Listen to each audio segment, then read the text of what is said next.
Michael rolled down one of the front windows and knocked his pipe speculatively against the frame, sending little chips of faded blue paint flying. "Are you quite sure," he remarked, "that we should have turned left at that sign?" "Wouldn't swear to it," mumbled Crosby. He sidled the car to a stop. "Let's rest a while anyway. Roust out the maps and we'll take bearings after a sandwich or two." They emerged onto the tufty grass, shaking off muscle cramps of various sizes and shapes. No breath of air was stirring. Above them the sky was spotted with motionless clouds, minus birds of any kind. No scurrying animal life showed itself on any side. They masticated assorted sandwiches between yawns and let the sunlight drench them as it saw fit.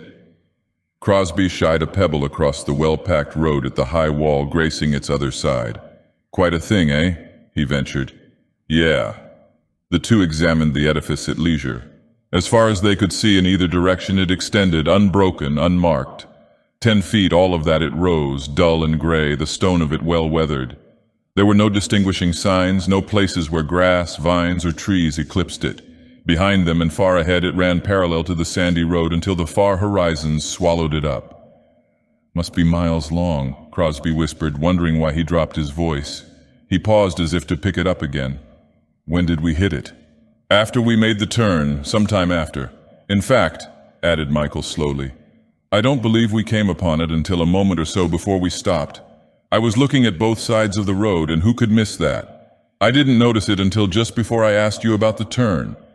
Crosby turned and stared at the wall as if expecting the structure to explain itself.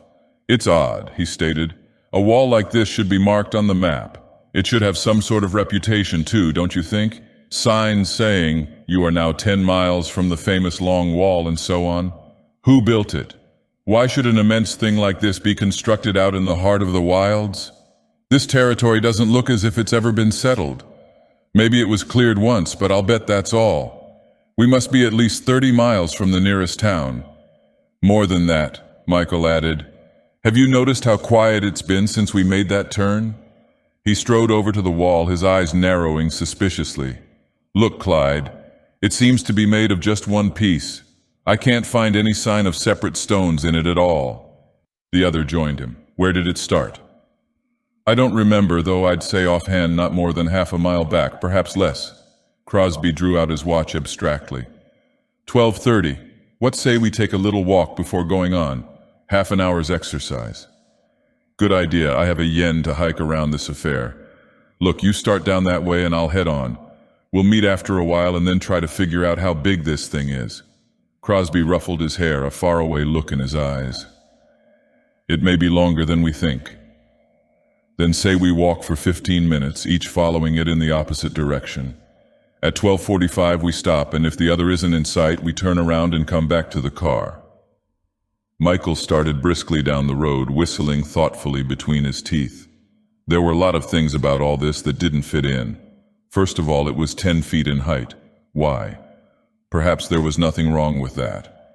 After all, he didn't know what the approved height of a wall might be, yet it did seem over tall. Call that point 1 then, even if it might turn out to be okay. Point 2. How was it made? You could not figure out how it had been put together. He ran his hand over it. Yes, it felt like stone, but there was no sign of any breaks in it. No separate stones or mortar, no cavities, no appreciable irregularities. Very well then. Point 2. Composition. What was it that was odd about the top of it now? He let his eye run along its shelf. Nothing there, nothing at all. Ah, that was it. There was no sign of anything at all behind it. No house, trees, bushes, or vines. Nothing leaning over. When they got back to the car, they must walk away from the wall until they could see what kind of land might be on that other side. Point 3 then was upkeep.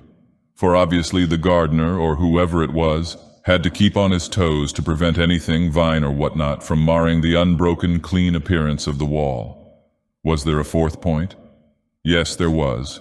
Life, or rather the absence of it. They hadn't seen a bird or small animal for how long? They hadn't been annoyed by insects of any kind during lunch, and Maine in this time of the year was swarming with insects of all varieties. No swamp draining of any kind was likely to prevail here. Of course, the fact that they didn't seem to be near water of any kind might account for the lack of mosquitoes. But there should have been flies, ants, grasshoppers, beetles, daddy longlegs, and all manner of just bugs. He stopped to look around bewilderedly. Nothing but grass. A large expanse of open field lay to the right of him, blending finely into wooded hills near the horizon. To the left of him, the wall. He lit a cigarette and strode on, crumpling the empty package, tossing it against the base of the wall. At length he saw something up ahead on the other side of the road. As he approached, he made out the outlines of a car parked over to one side. His 15 minutes were up, he noticed, as he flipped the butt away. Well, why not go the rest of the way to that car, see if the occupants knew anything more about the wall than he did? Perhaps they too were puzzled. Crosby was nowhere in sight, so the wall must certainly be longer than they expected. Someday, he thought, they must come back and make a thorough tour of it. His aplomb burst into shreds when he saw, upon coming closer, that it was their own roadster. How in hell could he possibly have gone around the wall, made a complete circuit? Damn it, he had been walking straight ahead, and there had been no sharp turns or slow curves. He was positive of that. Yet here was their car, up ahead of him when it should have been behind. And there, by Jove, was Crosby, coming up from behind him with an equally amazed expression on his face. "Where did you come from?" demanded Crosby. Michael's stare was incredulous. "What happened?" "I hoofed it for 15 minutes, then started back, and all of a sudden I see you up ahead of me. One instant there was nothing at all in front of me except the car. The next I see you between me and the car." Michael gaped at him in silence for an instant, then turned, making a gesture with his hand. "Come on, we'll both try it. Get your watch out and keep your eye on it. What's the time now?" 12:50 to the tick. "Good. We'll see if this happens again, and if it does, exactly how long it takes." They strode on in silence, Michael taking out his pipe and stuffing it as they did so.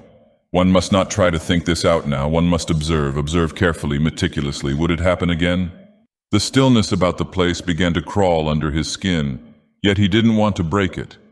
There was nothing to be said at a time like this. He shuffled along the sandy road meditatively, started looking carefully at the base of the wall. Ah, there it was. "Keep an extra careful eye out now," he whispered. "If it's going to happen again, it will happen now, or rather soon. What's the time?" "It was just 1:03 when we passed the empty cigarette package." Michael's eyes were fixed up ahead. There was nothing but empty road reaching up to the rim of vision, and the expanse of hell to the right. Nothing, nothing, nothing. "There! Time!" he gasped. "What's the time?" 1:08 exactly. He grasped Crosby's arm as they both halted. "Look up there." Almost at the horizon was a dark speck over to the right of the road. And what else was it? Why, the horizon was near.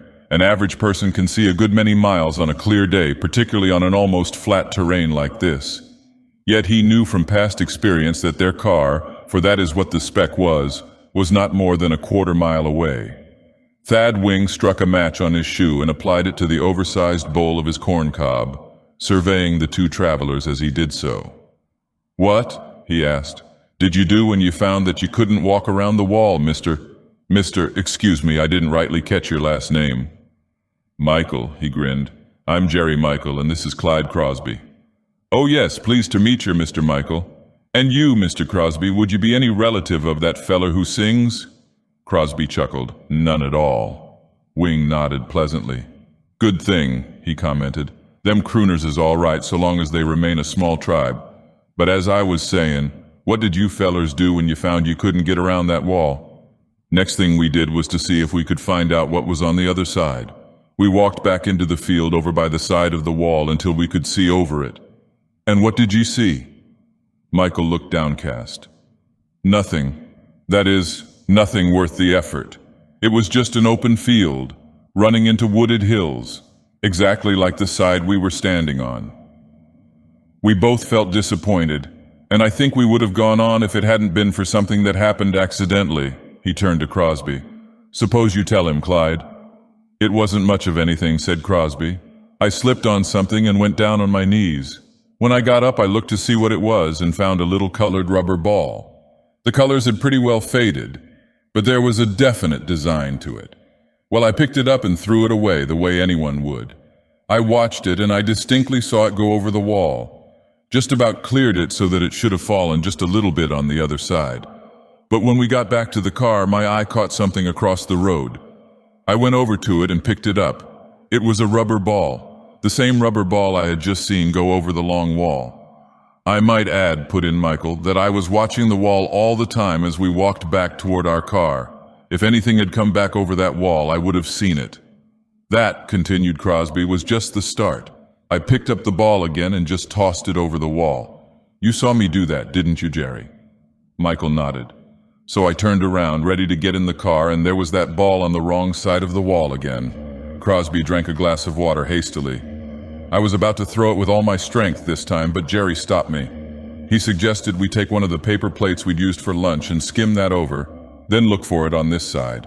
Just to make sure, we marked it in blue pencil. I told Jerry to do it this time, so he hefted it over, and we both saw it sail neatly over the wall and out of sight. Then we turned around and started looking for it.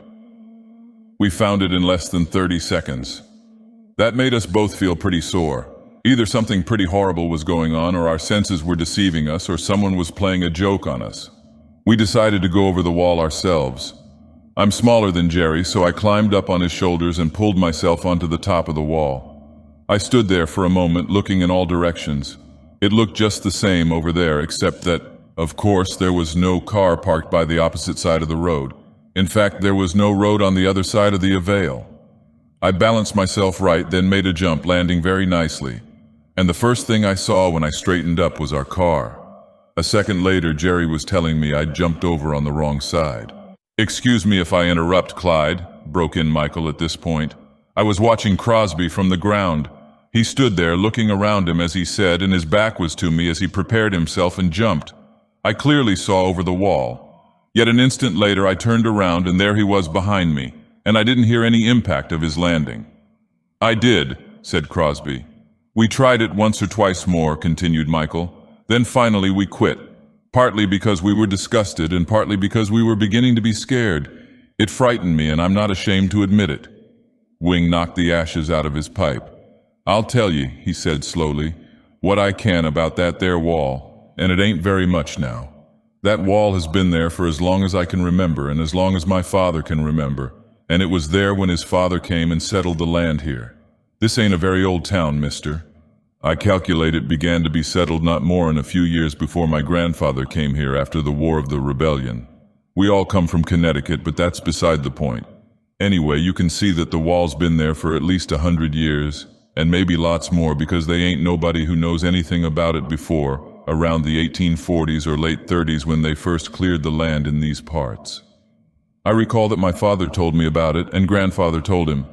'There's lots of things, son,' he said to me, 'which may seem peculiar to you, but so long as they ain't hurting you, don't you bother about them. Just leave 'em alone.' And that's the way all of us around here look at that wall. It's there, and that's all there is to it.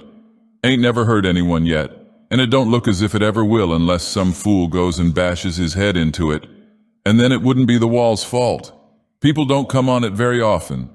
And when they D0, most of the time they don't notice anything wrong with it, except that maybe they'll be sort of curious as to what it's doing way out here. So I ain't trying to tell you what you ought to do, Mr. Michael and Mr. Crosby.